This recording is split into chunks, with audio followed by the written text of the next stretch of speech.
thank you for letting me speak today. It's nice to be doing that in my native Stockholm. Usually it happens somewhere else, but it's cool to be here at home. Also, special thanks to Tele2 for hosting us. I'm not sure that everyone knows, but Tele2, I think it's fair to say that Sinch wouldn't exist today if it wasn't for Tele2, or at least in a very, very different shape. The partnership that we formed with especially Anders Karlsson back then was kind of the foundation of on top of which we were able to build Sinch. So thank you very much to Tele2. Cool. A founder's view. Let's see what I have in scope. So digital customer communications in transformation is going to be the topic for today. Let's dive in. One slide on Sinch for the ones of you who don't know who we are. So Sinch is connecting every business with every customer everywhere in the world. You have some highlights here. We are, together with Spotify and Klarna, the biggest company in Sweden, founded this century. So that's pretty cool, we think. We're a B2B brand, so less well known in the general public here in the Nordics, but still. Headquartered in Stockholm, listed on the Nasdaq since 2015. And what we do is we enable enterprises to communicate with their customers all around the world across any large communication channel, be it messaging, voice, email. That's what we do. Good. Let's dive in. So if you look at what is it our customers really are doing, where they're doing four main things. I think that goes for a lot of people in this room. They do marketing to basically entice new and existing customers to buy more of their products and services. Customer updates, don't forget your doctor's appointment, go pick up your package. So existing customer, the oil in the machine to make it work, whatever it is they're selling. They keep their customers safe. So identity and verification, all of those one-time passwords that we know and love and debate whether or not they're secure enough. And last but not least, customer service. You are an existing customer, you have a question, something's not working. So engaged, informed, safe, and happy. And that then transforms into the four pillars of digital customer communications, where it's all about generating sales, improving efficiencies, reducing risk, and building loyalty. So that's kind of, I think it's helpful to look at our market through these four different lenses because they drive very different needs in our customer base. And ultimately, I think SMS has been a bit of a catch-all, not for customer service. That still happens very much in contact centers over voice, web chat. But for the other three, SMS has been the dominant channel ever since the crazy frog. Now, though, I think that is changing. And I think that's what we're going to talk about today. So digital customer communications in transformation. I think it's a little bit of a perfect storm because there's multiple things happening at the same time that are unrelated. And we see three main kind of transformation drivers. I couldn't respectively have a talk without mentioning AI. No one can these days. And yes, it will impact us as well. So we will live in a world where AI agents power most of the world's enterprise communication. That's where this whole thing is heading. The Claudes, the ChatGPTs of the world, they will be the brains behind digital customer communications and be the intelligence behind kind of bots, contact centers, etc. So enterprise buyers, developers, and AI agents, increasingly, they discover, compare, and ultimately integrate communication platforms through AI-assisted workflows. So it's a huge change for, well, anyone selling into the enterprise space, how we need to present ourselves. Instead of selling to procurement, you're now trying to convince an agent that you are the right choice to handle their communications. That is a major, major shift. What Gen AI also means, there's a lot of talk about the SaaS apocalypse. Salesforce, Workday, if you look at their share price, it's down, I don't know, 30-40% this year. A lot of stress. This one is probably the hardest to predict where it's going to go. We think that there's a lot of inherent knowledge in all of those SaaS platforms, which is hard just to replicate. Yes, building software is way easier today. I have a 13-year-old son, Elliot. He just built a Pokemon team management app in Lovable. Looks great. Interface, every Pokemon there is in there. And he can't code, but he built it. So yes, cost of software goes down. But the inherent knowledge and workflows, etc., that you have in the SaaS platforms, we think add value to customers. Just because you can build it, you don't know what to build. But instead, we think that in this AI-enabled world, demand for packaged experience, they kind of evolve but don't disappear. So businesses will want essentially headless SaaS. So applications will persist, but also expose the same capabilities through APIs, meaning that both an agent and a human can use the same application. About half of Sinch's business comes through SaaS platforms. So it's a major change on the enterprise side of the world. This affects any company. If you then step into our world a little bit more, as we already heard, what's happening here? Well, the rise of conversational channels is the big thing here. And it's the combination of Gen AI with RCS and WhatsApp, depending on country, or other OTTs in East Asia, is really transforming messaging. So Gen AI enables personalized interactivity at scale, which then is supercharging conversational messaging. So it's just pure luck that these two technologies happen at the same time. I think standalone, RCS and WhatsApp would have a very hard time to become truly conversational, even though they are out of the box, because enterprises have a very hard time handling inbound communications or conversations at scale. AI is the perfect tool to make this happen. So AI has a lot of different uses here. And it's really, if you look at the use cases here, within marketing, updates, and that are being transformed from notification to conversations, and then support, which has been largely voice-driven, then becomes a messaging use case as well. We see practically zero support use cases on SMS today. We believe strongly that this will open up with the rise of RCS and WhatsApp. So what also will happen is we believe in a renaissance of voice. A contact center experience today is not fantastic.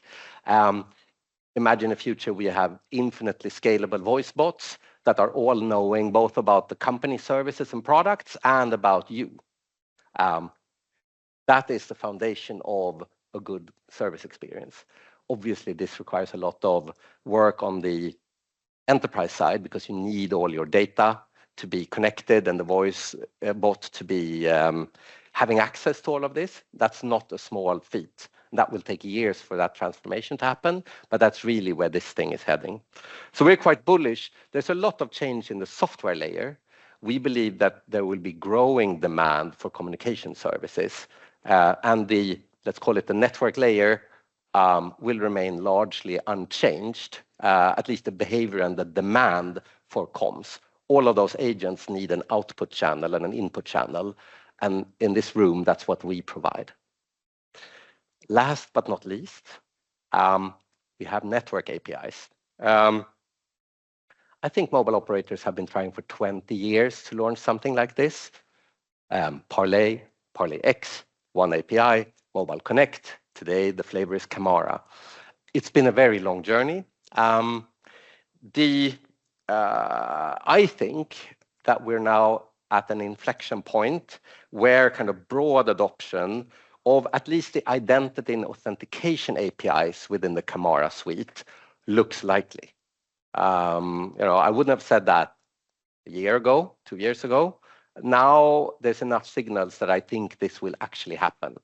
RCS was in a similar situation for many years, and then there was a tipping point. I think we're seeing the tipping point for the identity and authentication APIs in Camara now. There's a slew of other APIs in the Camara suite. I think they're not necessarily in cloud communications. They handle other use cases for other type of customers. So you need to be nuanced when you talk about network APIs. Number verification version 2.1, to be very techy, specifically here, changes the question, whereas an OTP is, does the user have access to the phone number? 2, what is the verified phone number on the same device where my application is running now? That's a step change in security that happens. Also then, thanks to being branded and verified, RCS and WhatsApp will also play a role in the transformation from SMS for the identity use case. But whereas they are gradual, the change on the number verification side is much more transformational. So the rest of this presentation will focus on the right-hand side here, RCS and network APIs. I leave the AI stuff to people who are much closer to that. But let's then start with a video. Sophia's favorite brand is Comfy. She loves the quality and the fit of the clothing. But like everyone, she has a lot going on in her life. Work, family, keeping up with friends and hobbies. She doesn't have time to keep up with the latest arrivals. Enter Lisa. She's a marketing manager for Comfy, and she's planning her spring collection launch. She has her audience creative and campaign ready in her marketing platform. But if the campaign doesn't arrive, none of that matters. Last mile execution is where campaigns fail. The strategy is sound. What Lisa needs is a better way to deliver it. Her marketing platform hands off to the Sinch omni-channel connector for Salesforce to deliver the campaign. Agent Force evaluates this recipient in the moment, device capability, channel preference, carrier support, and picks the right approach. This isn't a static channel plan. The agent evaluates each recipient in the moment and selects the best channel. RCS when it's rich and ready, WhatsApp where it's preferred, email when it's needed. Sophia receives the campaign as a rich RCS message. Verified sender, product carousel, tap to purchase. And it's not just outbound campaigns. Click to message turns search and ads into conversations. Your customer discovers you, taps, and they're already in a branded channel. Same API, no new configuration. For another customer, WhatsApp is the preferred channel. Same campaign, same API. The message arrives as a WhatsApp flow, interactive, branded, and transactional. We optimize the channel choice because cost, trust, and conversion all factor in. When richer channels aren't available, the campaign still arrives. For a third customer, RCS and WhatsApp aren't available. MMS preserves the visual experience. There are no dead ends. The campaign always arrives. Every outcome flows back to the marketing platform. Lisa can see exactly how the campaign performed by channel, by interaction, by result. Lisa owns strategy. Sinch owns execution across every communication channel, and every signal feeds back through the omni-channel connector to make the next campaign smarter. Sinch, powering trusted, intelligent marketing campaigns. Right. So that's how we envision the future. As you see here, we're a firm believer in omni-channel. Different countries, demographics, age groups, cultural groups will have different channel preferences. In the US, the Hispanic community uses WhatsApp a ton. No one else does. So know your customer becomes super important. Who do you want to communicate with?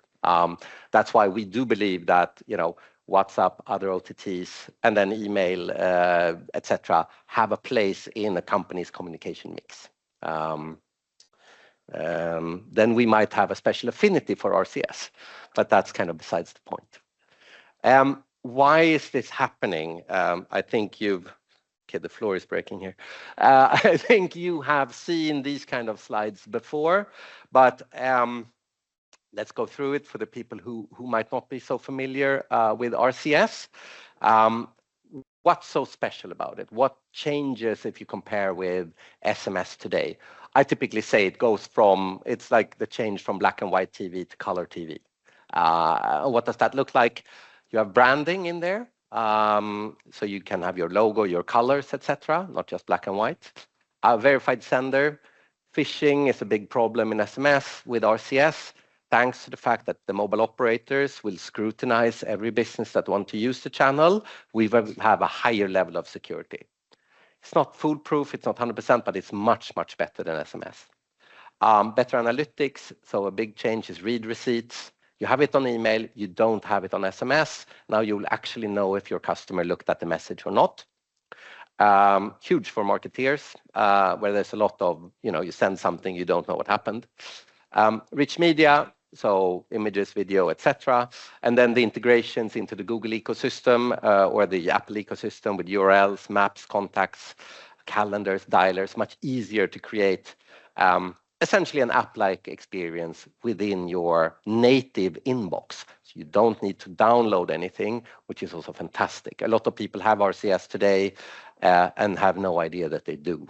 And then the brand question is interesting. WhatsApp has a very strong brand. Everyone knows about it. RCS, no one knows about it, but they have it.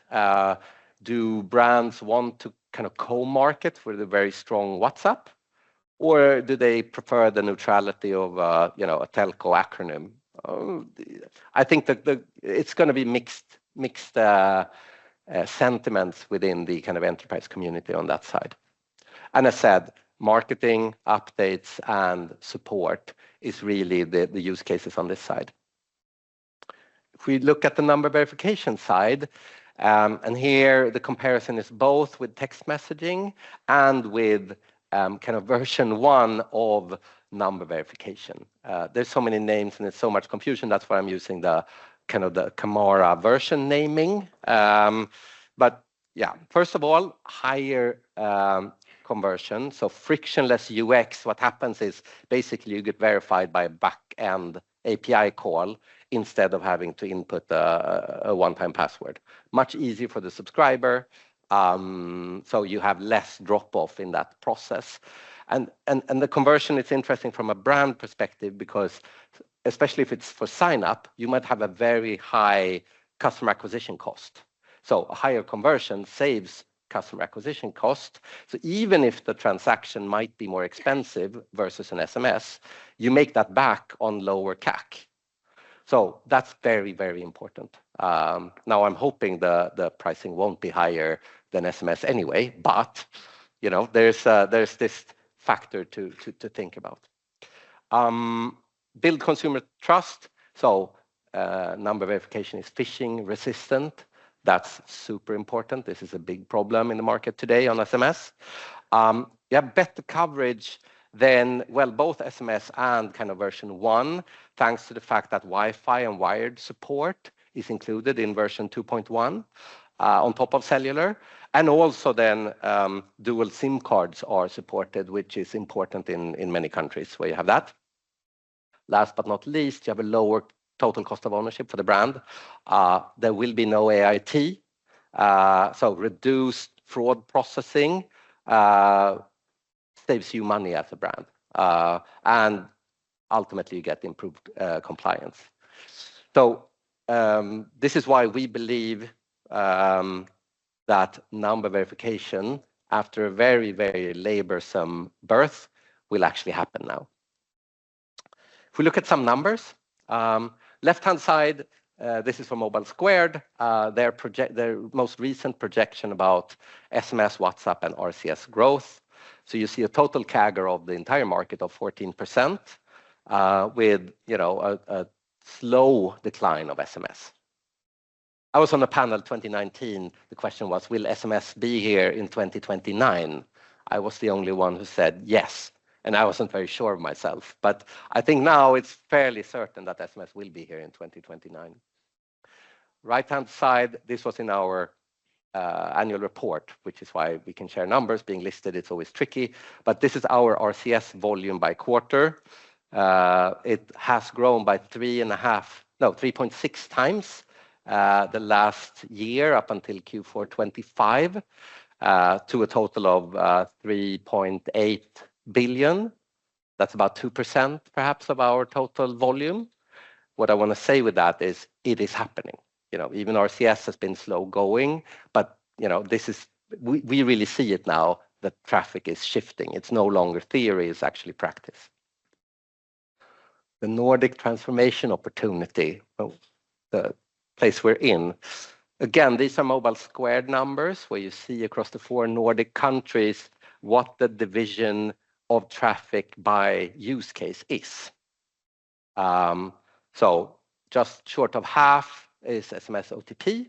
Then you have marketing campaigns and customer updates. These numbers are, I would say, high level of uncertainty, but it's a good estimate. I would say from a Sinch perspective, the numbers of marketing and identity verification are almost flipped. So we might not be representative, or this data is a little bit funky, but it gives you a feeling at least for what the market looks like. So this is the opportunity for all mobile operators in the room to convert your existing SMS business together with us and our peers into this brand new world. If we look at, sorry, there we go. What's happening outside our region? On the left-hand side, you have the RCS for business coverage, where there is availability for both iOS and Android. We see that as kind of the pivotal moment for mass adoption for at least one mobile operator today. So you see it's still very far from a global phenomena. And even in these countries, a lot of them are 1 or 2 mobile operator live. So even though we talked about it for a long time, I was at the first GSMA RCS Thought Leadership Forum in 2018. It's still very early days. So it takes time to roll out these new technologies, even with the good help of Google here. Right-hand side, you have number verification, 2.1. We believe, this is projection, 0 countries have that live across all carriers today. We believe Canada, Germany, UK, and US will be, all the major carriers will have that launched by the end of year. And then you see partial launch countries on the right. So both technologies are nascent. RCS things are happening. Number verification 2.1 is coming. So in a way, early days. Wrapping up, key takeaways. What did I talk about?